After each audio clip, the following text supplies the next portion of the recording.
Good evening. Actually আমি কালকে এসেছি কলকাতায়, কিন্তু কালকে এতটা জার্নি করে না, এত টায়ার্ড ছিলাম যে আর কিছু রেকর্ডিং করতে পারিনি বা তোমাদের সাথে আর কথাও বলতে পারিনি। আর এই দৃশ্যটা তো তোমরা জানো, আমি এলেই সকাল বিকেল চেষ্টা করি তোমাদের দেখাতে, তো সকালেও সম্ভব হয়নি, এখন একটু দেখাচ্ছি।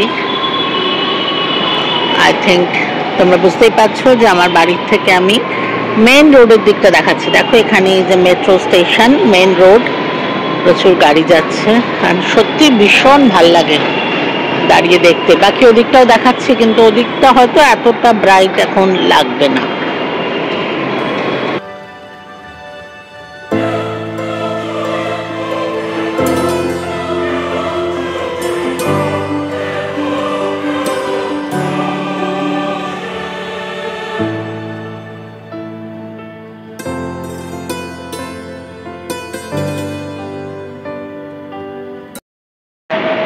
অন্য দিকটা আমি যেরকম বলছিলাম না, হয়তো একটু ডাল লাগবে, কারণ শীতকাল তো একটু হেজি থাকে। আর ওই মেন রোডে দেখছিলেন তো কনস্ট্যান্ট অ্যাম্বুলেন্সের আওয়াজ। আসলে রাস্তার উল্টো দিকে 5-6টা হসপিটাল, তো সারা দিন সারা রাত শুধু অ্যাম্বুলেন্সের আওয়াজ হয়।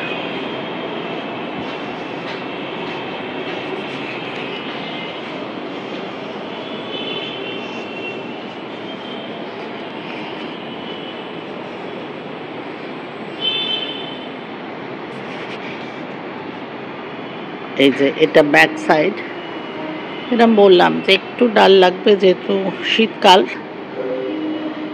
কুয়াশা, প্লাস এখন কলকাতাতে পলিউশনও বেশ ভালো, সেই জন্য।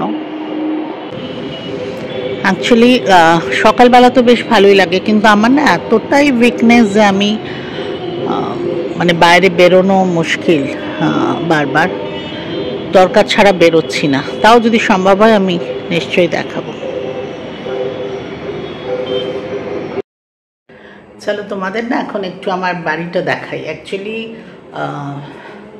কালকে এসেই বেরোতেও হয়েছিল, কারণ এখানে যেহেতু অনেক মাস পরে আসা হয়, তো বাড়িতে কিছুই থাকে না, এসে সমস্ত কিছু কিনতে হয়, মানে চাল ডাল সবজি সব কিছু কিনতে হয়, ফল।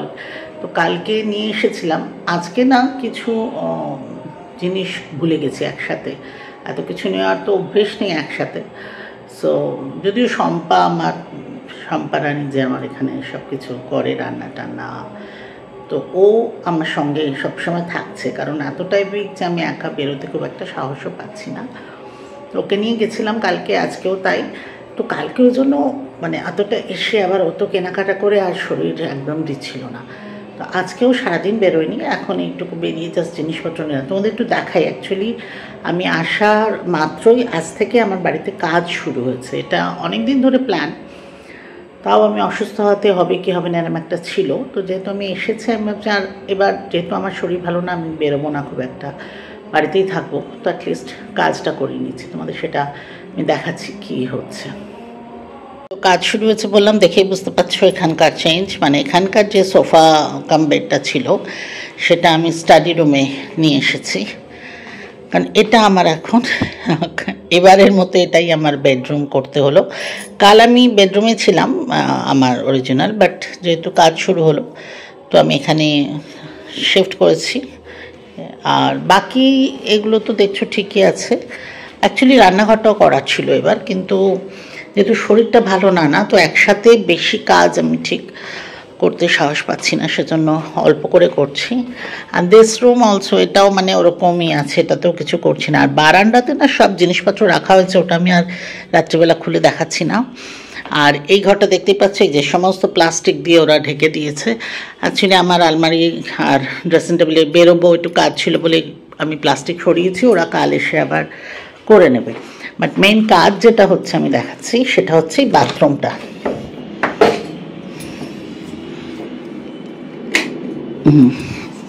দেখো সমস্ত বাথরুম ভাঙা শুরু হয়ে গেছে, তো এখানে সমস্ত কিছু চেঞ্জ হবে, পুরো বাথরুম নতুন করে হচ্ছে।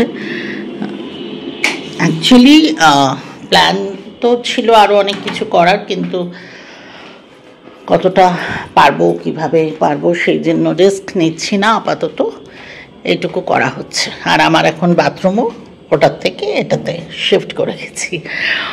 তো দেখা যাক, যত তাড়াতাড়ি শেষ হয় ভালো। সো দেখলে তোমরা আজকে এই পর্যন্তই, কারণ খুব বেশি কথা বলতেও আমার একটু, বুঝতেই পারছো, একটু হালকা টায়ার্ডনেস হচ্ছে। আর একটু দেরি করেই ব্লগগুলো আসবে, কারণ রোজ এডিট করারও আমার পক্ষে মানে সবসময় সম্ভব হচ্ছে না। তো একটু দেরিতে আসবে, বাট ডেফিনেটলি মাঝে মাঝে এরকম তোমাদের সাথে গল্প করব। সবাই খুব ভালো থেকো, খুব তাড়াতাড়ি আবার দেখা হবে। Good night.